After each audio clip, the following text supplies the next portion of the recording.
Okay, Shooting an Elephant by George Orwell.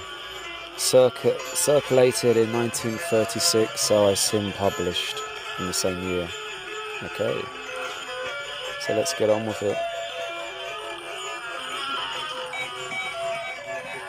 In Mole Mine, in Lower Burma, I was hated by large numbers of people. The only time in my life that I have been important enough for this to happen to me. I was sub-divisional police officer of the town, and in an aimless, petty kind of way, anti-European feeling was very bitter. No one had the guts to raise a riot, but if a European woman went through the bazaars alone, somebody would probably spit betel juice over her dress. As a police officer, I was an obvious target, and was baited whenever it seemed safe to do so. When a nimble Burman tripped me up on the football field, and the referee, another Burman, looked the other way, the crowd yelled with hideous laughter. This happened more than once. In the end, the sneering yellow faces of young men that met me everywhere, the insults hooted after me when I was at a safe distance, got badly on my nerves. The young Buddhist priests were the worst of all.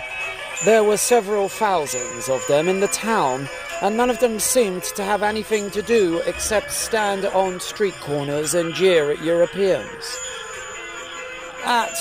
Well, all this was perplexing and upsetting, for at that time I had already made up my mind that imperialism was an evil thing, and the sooner I chucked up my job and got out of it, the better. Theoretically, and secretly, of course, I was all for the Burmese, and all against their oppressors, the British. As for the job I was doing, I hated it more bitterly than I can perhaps make clear. In a job like that, you see the dirty work of empire at close quarters, the wretched prisoners huddling in the stinking cages of the lockups, the grey, coward faces of the long-term convicts, the scarred buttocks of the men who had been bogged and, well, they'd been bogged with bamboos. All these oppressed me with an intolerable sense of guilt, but I could get nothing into perspective. I was young and ill-educated, and I'd had to think out my problems in the utter silence that is imposed on every Englishman in the East. I did not even know that the British Empire is dying, still less did I know that it is a great deal better than the younger empires that are going to supplant it. All I knew was that I was stuck between my hatred of the empire I served and my rage against the evil-spirited little beasts who tried to make my job impossible. With one part of my mind I thought of the British Raj as an unbreakable tyranny, as something clamped down in secularum upon the will of prostate peoples. With another part, I thought that the greatest joy in the world would be to drive a bayonet into a Buddhist priest's guts, feeling like these are the normal byproducts of imperialism. Ask any Anglo-Indian official if you can catch him off day. One day, something happened, which in a roundabout way was enlightening.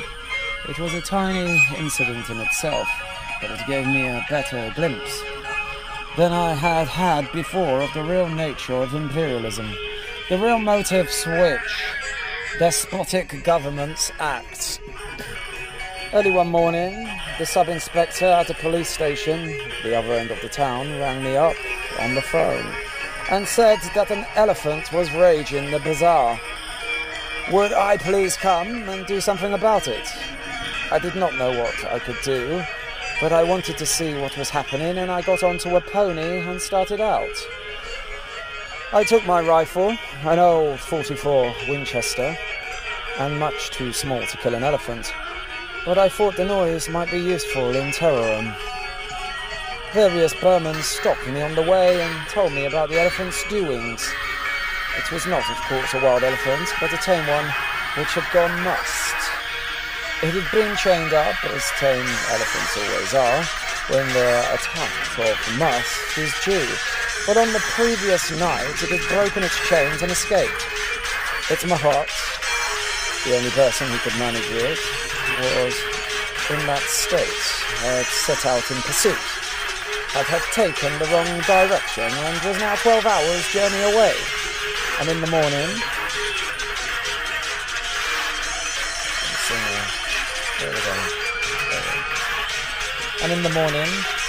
the elephant had suddenly reappeared in the town. The Burmese population had no weapons and were quite helpless against it. It had already destroyed somebody's bamboo hut, killed a cow and raided some food stalls and devoured the stock. Also, it had met the municipal rubbish van, and when the driver jumped out and took to his heels, had turned the van over and inflicted violences upon it. The Burmese sub-inspector and some Indian constables were waiting for me in the quarter, where the elephant had been seen. It was a very poor quarter, a labyrinth of squalid bamboo huts, that wood palm leaf, winding all over the steep hillside. I remember that it was a cloudy, stuffy morning at the beginning of the rains. We began questioning the people as to where the elephant had gone, and as usual failed to get any definite information. That is invariably the case in the East. The story always sounds clear enough at a distance, but the nearer you get to the scene of events, the vaguer it becomes. Some of the people said that the elephant had gone in one direction. Some said that he had gone in another. Some professed not even to have heard of any elephant.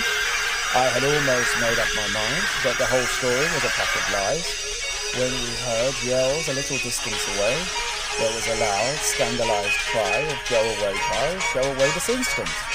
And an old woman with a switch in her hand came round the corner of a hut, violently shooing away a crowd of naked children. Some more women followed, clicking their tongues and exclaiming. Evidently there was something that the children ought not to have seen. I rounded the hut and saw a man's dead body sprawling in the mud. He was an Indian, a black Dravidian coolie, almost naked, and he could not have been dead many minutes. The police said that the elephant had come suddenly upon him round the corner of the hut, caught him with its trunk, put its foot on his back, and ground him into the earth.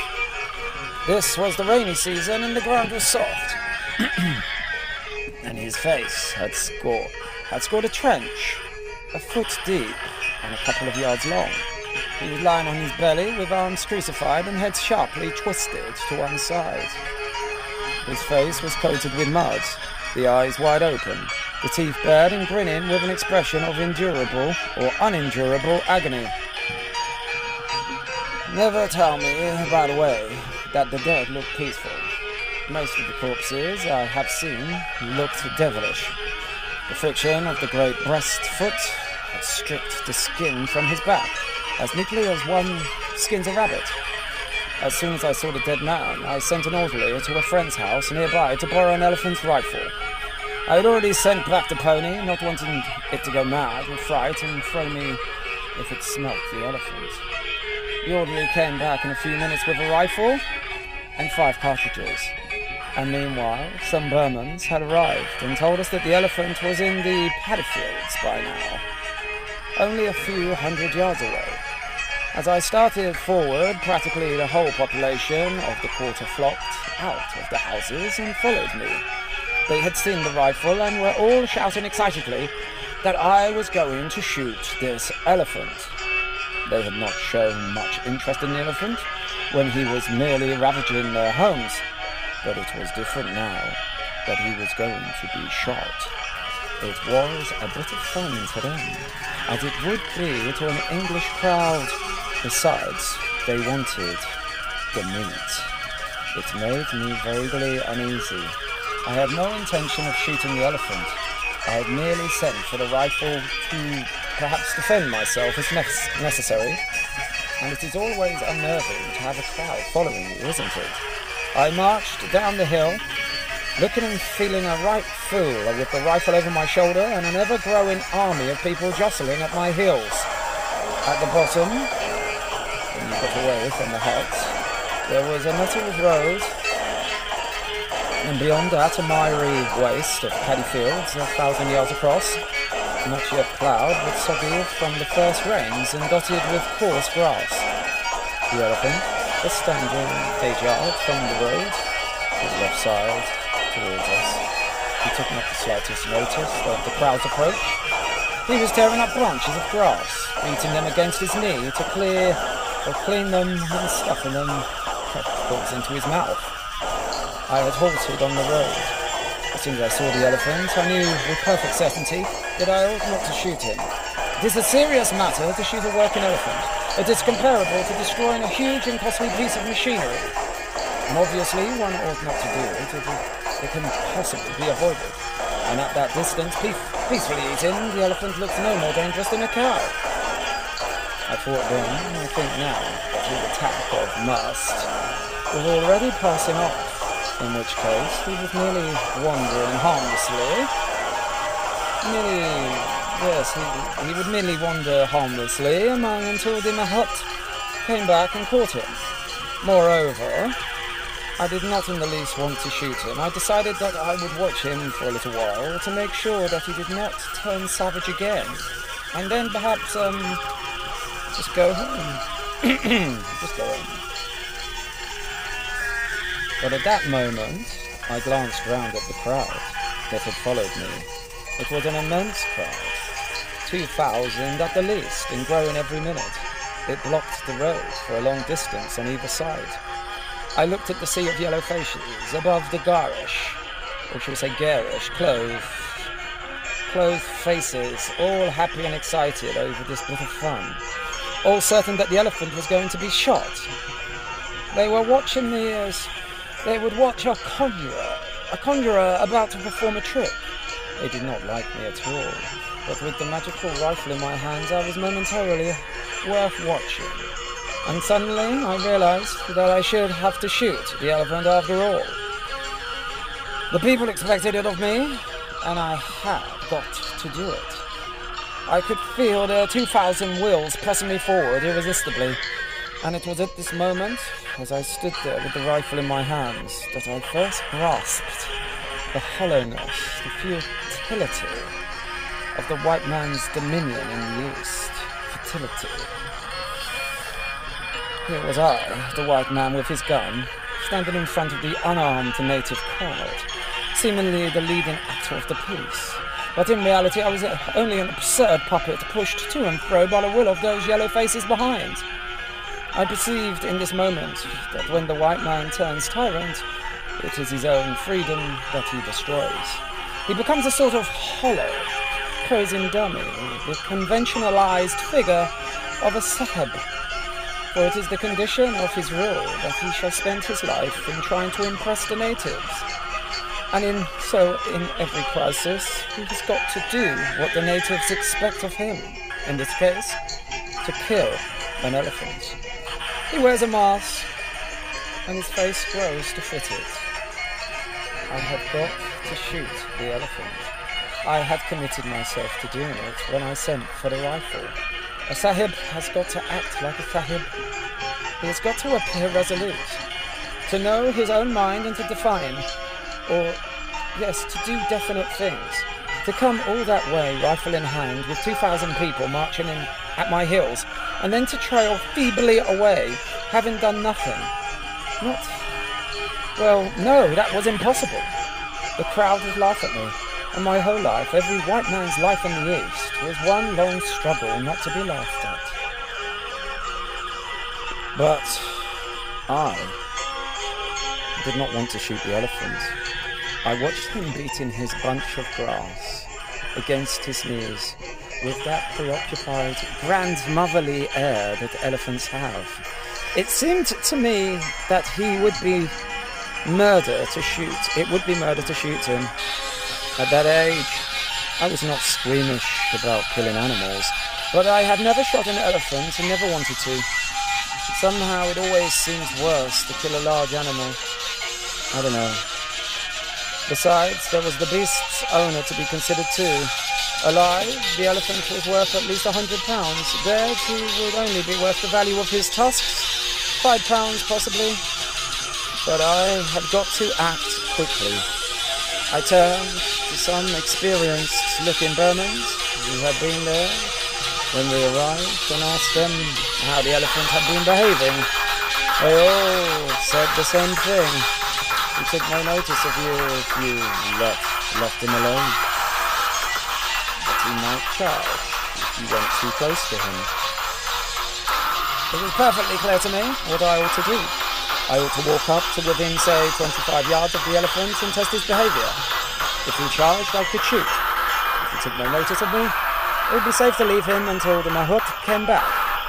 But also I knew that I was going to do no such thing. I was a poor shot with a rifle anyway, and the ground was soft mud into which one would sink at every step. If the elephant charged and I missed, I should have about as much chance as a toad under a steamroller.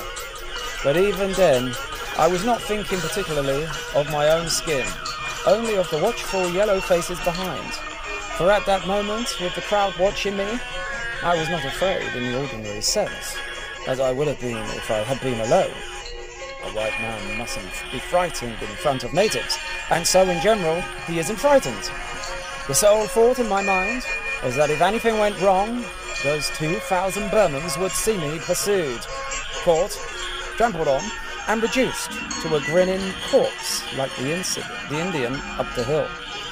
And if that happened, it was quite probable that some of them would laugh. That would never do. There was only one alternative. I shoved the cartridges into the magazine and lay down on the road to get a better aim.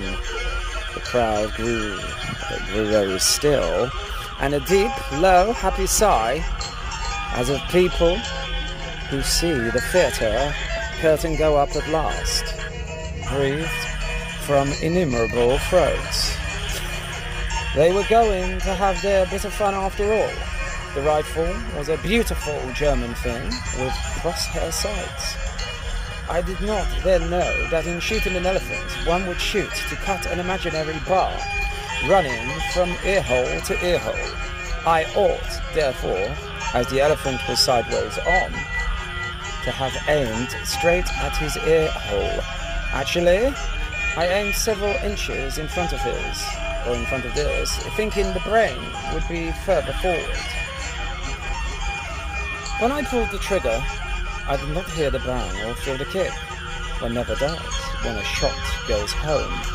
But I heard the devilish roar of glee that went up from the crowd.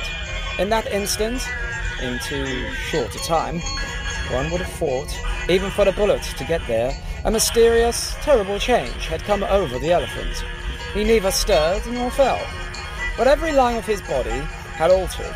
He looked suddenly stricken, shrunken, immensely old, as though the frightful impact of the bullet had paralyzed him without knocking him down. At last, after what seemed a long time, it might have been 5 seconds, I dare say, he sagged flabbily to his knees. His mouth slobbered. An enormous senility seemed to have settled upon him. One could have imagined him thousands of years ago, or thousands of years old even. I fired again into the same spot. At the second shot, he did not collapse, but climbed with desperate slowness to his feet, and stood weakly upright, with legs sagging and head drooping. I fired a third time. That was the shot that did it for him. You could see the agony of a jolt. His whole body knocked the last remnant of strength from his legs. But in falling, he seemed for a moment to rise. For as his hind legs collapsed beneath him, he seemed to tower upward like a huge rock toppling, his trunk reaching skyward like a tree. He trumpeted for the first and only time, and then down he came, his belly towards me, with a crash that seemed to shake the ground even where I lay. I got up, The Burmans were already racing past me across the mud. It was obvious that the elephant would never rise again, but he was not dead. He was breathing very rhythmically, with long, rattling gasps, his great mound at the side painfully rising and falling. His mouth was wide open. I could see far down into the caverns of pale pink throat. I waited a long time for him to die, but his breathing did not weaken. Finally, I fired my 2 remaining shots into the spot where I thought his heart must be. The thick blood welled out of him like red velvet, but still he did not die. His body did not even jerk when the shots hit him. The tortured breathing continued without a pause. He was dying very slowly and in great agony, but in some worlds remote from me, where not even a bullet could damage him further, I felt that I had got to put an end to that dreadful noise. It seemed dreadful to see the great beast lying there, powerless to move, and yet powerless to die, and not even to be able to finish him. I sent back for my small rifle and poured shot after shot into his heart and down his throat. They seemed to make no impression. The tortured gasps continued as steadily as the ticking of a clock. In the end, I could not stand it any longer and went away. I heard later that it took him half an hour to die. The Burmans bring in dars and baskets even before I left, and I was told they had stripped his body almost to the bones by the afternoon. Afterwards, of course, there were endless discussions about the shooting of the elephant. The owner was furious, but he was only an Indian and could do nothing really. Besides, legally, I had done the right thing. For a mad elephant has to be killed like a mad dog if its owner fails to control it. Among the Europeans, opinion was divided. The older men said I was right, of course. The younger men said it was a damn shame to shoot an elephant for killing a coolie, because an elephant was worth more than a damn Karingi coolie any day. And afterwards, I was very glad that the coolie had been killed. It put me legally in the right, and it gave me a sufficient pretext for shooting the elephant in the first place. I often wondered whether any of the others grasped that I had done it solely to avoid, well, should I be honest, looking like a fool.